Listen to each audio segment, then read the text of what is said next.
তো আপনারা সবাই জানেন আমি পরীক্ষাতে ফেল করছি, কিন্তু কেন ফেল করছি সেটা তো কেউ জানে না।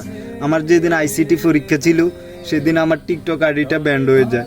যার টিকটক আইডি ব্যান্ড হয়ে যায় সে একমাত্র বুঝে এটার কষ্ট। মূলত আমি পরীক্ষাটা দিতে চাই নাই, আমার ভাই বেড়াদাররা আমাকে জোর করে কেঁদে ফাটাইছে, বলে চল পরীক্ষাটা দে, তারপর আমরা তোর টিকটক আইডিটা ঠিক করে দেবো। আর ওই দিন আমার যাওয়ার সময় লেট হয়ে গেছে, যার কারণে আমার পরীক্ষাটা ভালো হয় নাই। মূলত এই কারণে আমি পরীক্ষাতে ফেল করছি। কেউ তো আমার কষ্টটা বুঝে না, যে যেমনি পারে মজা নেয়। ও বলে তুই ফেল করছস, ও বলে তুই ফেলু, কিন্তু আসল কারণটা কেউ জানে না। আমি পরীক্ষাতে ফেল করছি, আমার বিন্দু মাত্র কষ্ট হয় নাই, কিন্তু আমার টিকটক আইডিটা ব্যান হওয়াতে আমার বুকের ভিতর রক্তক্ষরণ হয়, কাউ কাউ করে দিকি দিকি আগুন জ্বলে। এই কষ্টটা কাউকে বুঝাতে পারি না।